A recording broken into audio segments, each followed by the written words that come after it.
What if the greatest alien mystery isn't out there, but right here? What if the beings we search for in the stars have always been watching us from above, beneath, and even within? In 2025, humanity witnessed a new wave of encounters that shook governments, haunted pilots, and left scientists speechless. From crystal cities under Antarctica to fragments of alien metal buried deep in Russia. From psychic messages encoded in binary to underground creatures guarding ancient forests no human was meant to enter. This isn't science fiction. This is the story of what really happened. And tonight, we begin with the one country that dared to say what others only whispered.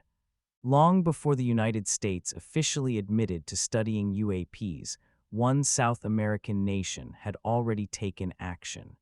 In 1997, Chile ordered its air traffic controllers and military pilots to report and investigate all unidentified aerial phenomena.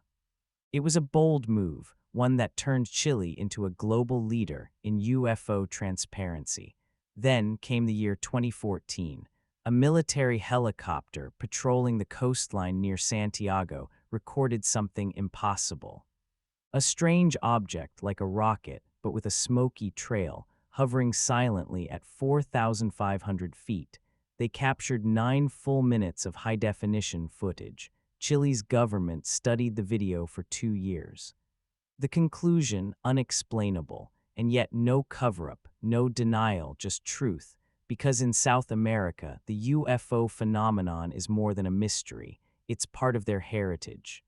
From the pre-Incan legends of beings of light descending from the sky, to modern sightings in Peru, Bolivia, Brazil, and Uruguay, these cultures never lost touch with the sky gods. They remember, they believe. And maybe, just maybe, they're right, because while the rest of the world was too afraid to look up, Chile was already asking the one question that changes everything: what if we're not alone, and never were? For decades, Japan stood silent. Officially, there were no UFOs, no encounters, no visitors from beyond. In 2018, their government even released a statement flatly denying the existence of unidentified aerial phenomena. But deep inside Japan's Air Force, the story was very different. Pilots whispered of strange craft, long, silent, cigar-shaped objects that moved with impossible speed. Some said their instruments failed. Others lost control entirely. One young trainee saw a cigar-shaped object hovering 1,500 meters above the ocean. His jet malfunctioned. Alarms blared, and the object vanished into thin air. None of these reports ever reached the public, because pilots were ordered to stay silent. But then, in September 2020, everything changed. After a private meeting with the U.S. Secretary of Defense, Japan's Minister of Defense made an unexpected announcement. For the first time in history, Japan would document and record all UFO sightings by its self-defense forces. They didn't explain why. They didn't say what they knew, but they acted. And soon after, Japan launched its first official space operations squadron. For a nation that once denied the very idea of UFOs, this was a seismic shift. What had they seen? What were they preparing for? Ancient astronaut theorists believe Japan's sudden reversal points to something bigger, something happening in the skies above Asia that can no longer be ignored. Because when two of the world's most powerful allies begin working together on a mystery they once denied, you have to wonder, did they uncover something they can't unsee, or are they simply preparing us for what comes next? In 1946, just months after World War II ended, the United States launched the largest expedition ever to Antarctica.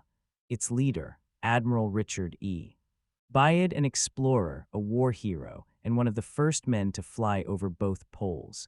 His mission was officially called Operation Highjump. It involved 13 ships, 23 aircraft, and nearly 5,000 military personnel. The stated goal, to map the icy continent and scout potential military bases. but some believe that wasn't the real reason, because something happened down there, something so strange it was buried for decades. According to a secret diary, allegedly written by Bayard and discovered after his death, he didn't just fly over Antarctica, he flew into something. Bayard claimed that, while crossing the South Pole, he saw a break in the endless ice and entered a lush, green valley. A land that shouldn't exist, but the strangest part was still to come. His aircraft, he wrote, was seized by flying disc-shaped objects. They took control of his instruments, and they led him underground. There, in a crystal city shimmering with rainbow light, he met a being he called the Master. And the Master had a warning. They were watching us. They were disappointed, and they were deeply concerned about humanity's use of nuclear weapons, especially after Hiroshima and Nagasaki. They urged Bayard to deliver a message, stop the path of destruction, or face the consequences, but Bayard never got the chance. When he returned, he was taken into custody, debriefed, silenced. The diary, if real, never saw the light of day until years later, when his son allegedly released it to the public. And what it describes echoes other stories, stories of beings not from another planet, but from beneath our own. Beings with technology far beyond ours, beings who see Earth not just as our home, but as theirs too. So the question is no longer just about aliens from space, it's about something deeper. What if they've been here all along? Watching, waiting, and warning us before it's too late. It was just after Christmas 1980, in a quiet forest near a U.S. Air Force base in Rendlesham, England, something strange landed. Airman John Burroughs was on a routine security check when he was called to investigate a possible downed aircraft near the Eastern Gate. But what he and his team found wasn't a plane. It was light, pulsing, shifting, alive. As they moved deeper into the woods, the air began to change. The temperature dropped, the sound vanished, and time slowed. Sergeant Jim Peniston was the first to reach it. A black, triangular craft, 6 feet tall, hovering silently among the trees. He expected to see military markings. Instead, he saw symbols, glyphs, something ancient. And then something impossible happened. When Peniston placed his hand on the surface, a burst of information flooded his mind. He couldn't explain it, but the next day he felt compelled to write it down. Page after page of binary code, ones and zeros he didn't understand. Years later, that code was decoded. The message, exploration of humanity, continuous for planetary advance, eyes of your eyes. Origin year 80-100. Origin year 80-100. Not aliens, not invaders, but us from the future. Returning, witnesses were told to keep quiet. Official reports were vague. The media never got close. But Burroughs and Peniston were never the same. Burroughs suffered strange health effects, eye damage, throat lesions, even signs of radiation exposure. And Peniston, he began having dreams, not of aliens, but of travelers, humans. Thousands of years ahead, returning to correct something we hadn't yet done wrong. A warning, a repair, a rescue. He didn't know, only that it felt urgent, and that they were watching not as strangers, but as our descendants. If the Rendlesham encounter is real, then we're not just being visited by beings from the stars. We're being watched by the future, by versions of ourselves, trying to save us from something we haven't yet done. It was just after Christmas 1980, in a quiet forest near a U.S. Air Force base in Rendlesham, England, something strange landed. Airman John Burroughs was on a routine security check when he was called to investigate a possible downed aircraft near the Eastern Gate. But what he and his team found wasn't a plane. It was light, pulsing, shifting, alive. As they moved deeper into the woods, the air began to change. The temperature dropped, the sound vanished, and time slowed. Sergeant Jim Peniston was the first to reach it. A black, triangular craft, 6 feet tall, hovering silently among the trees. He expected to see military markings. Instead, he saw symbols, glyphs, something ancient. And then something impossible happened. When Peniston placed his hand on the surface, a burst of information flooded his mind. He couldn't explain it, but the next day he felt compelled to write it down. Page after page of binary code, ones and zeros he didn't understand. Years later, that code was decoded. The message, exploration of humanity, continuous for planetary advance, eyes of your eyes. Origin year 80-100. Origin year 80-100. Not aliens, not invaders, but us from the future. Returning, witnesses were told to keep quiet. Official reports were vague. The media never got close. But Burroughs and Peniston were never the same. Burroughs suffered strange health effects, eye damage, throat lesions, even signs of radiation exposure. And Peniston, he began having dreams, not of aliens, but of travelers, humans. Thousands of years ahead, returning to correct something we hadn't yet done wrong. A warning, a repair, a rescue. He didn't know, only that it felt urgent, and that they were watching not as strangers, but as our descendants. If the Rendlesham encounter is real, then we're not just being visited by beings from the stars. We're being watched by the future, by versions of ourselves, trying to save us from something we haven't yet done. The desert holds secrets, and some refuse to stay buried. In 1947, something crashed outside Roswell, New Mexico. The U.S. military said it was a weather balloon, but witnesses spoke of wreckage not from this world. Twisted metal, strange writing, silence from the skies ever since. Decades passed, until one man returned to the scene, armed not with conspiracy but with science. Professor Frank Kimbler, a geologist, spent nearly 10 years combing the suspected crash zone with infrared tech and metal detectors. He wasn't looking for stories, he was looking for proof, and he found it. Tiny fragments, twisted, layered, impossibly light, some no bigger than a fingernail, but under the microscope, they told a different story. These weren't just scraps of metal, they were multi-layered alloys of magnesium and zinc, arranged in patterns that don't occur in nature.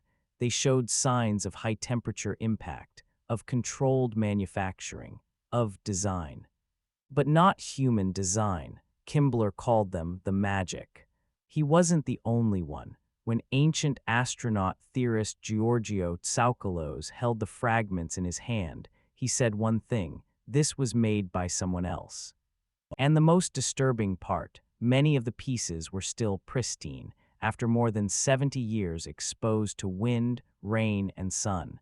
It's as if they weren't meant to corrode, as if they were meant to last. So we have to ask, what really fell in Roswell? A weather balloon, a spacecraft, or something far older, something meant to be discovered, not in 1947, but in our time, because maybe the wreckage wasn't a mistake. Maybe it was a message, and we were never meant to find it until now.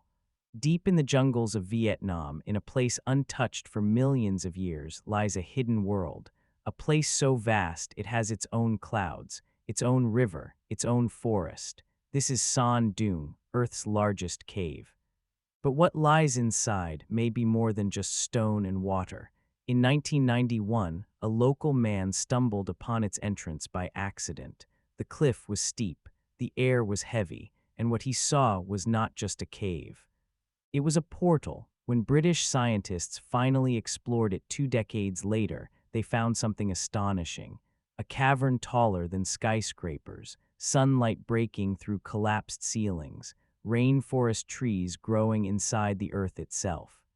It felt like stepping into another planet, but that wasn't the only secret San Dune held. According to local residents, this cave is alive, not with spirits, not with myths, but with creatures, reptilian, upright, humanoid. They say these beings emerge only in silence, seen by few, remembered by all. During the Vietnam War, U.S. soldiers reported sightings of tall, scaled entities inside nearby caves. And these accounts aren't unique to Vietnam.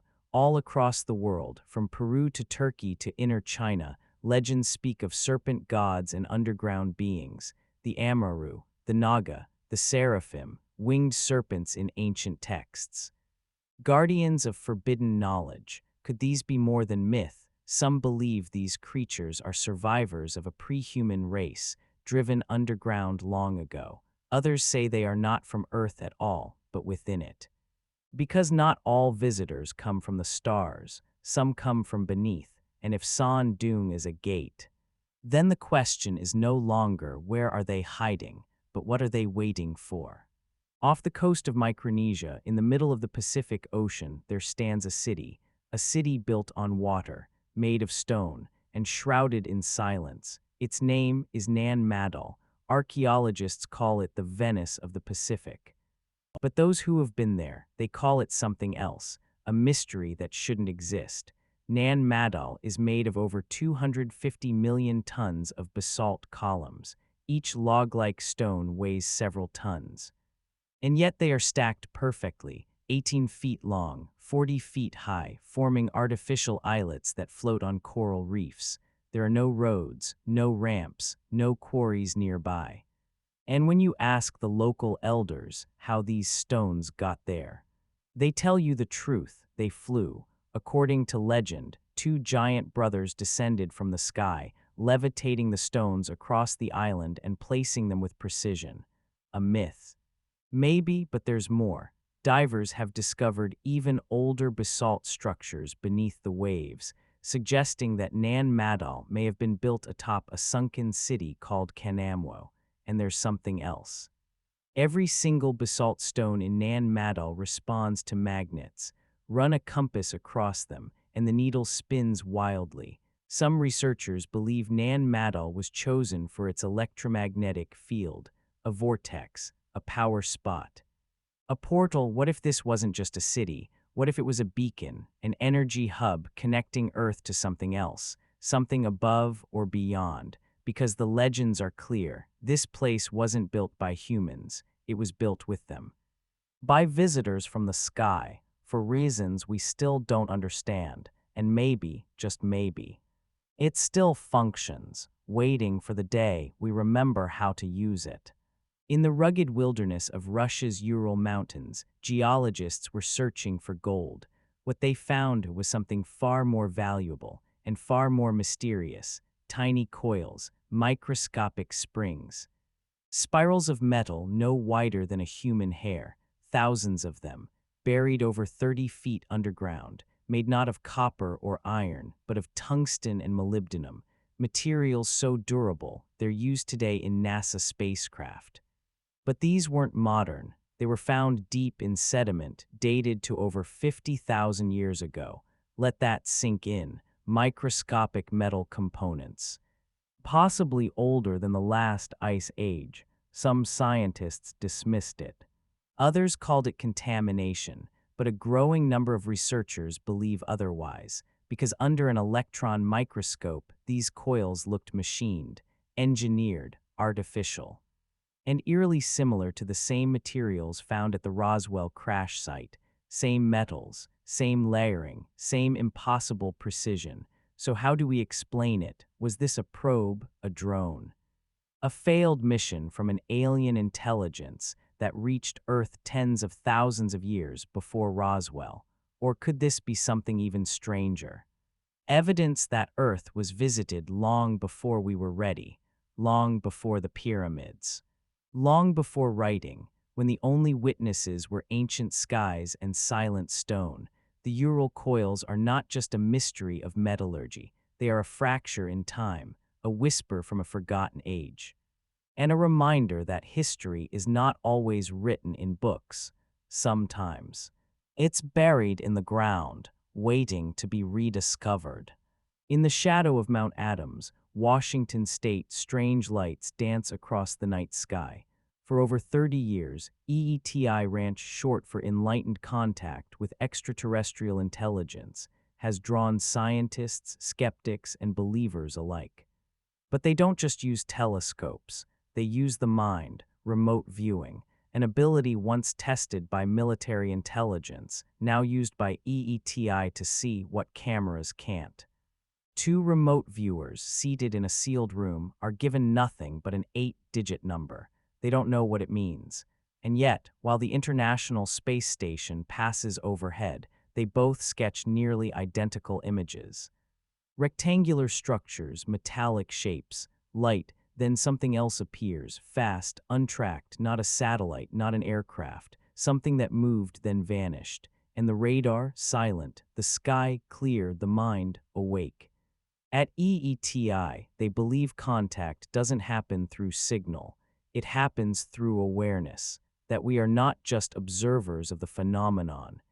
We are part of it. The watchers are watching us, but sometimes we're the ones watching back.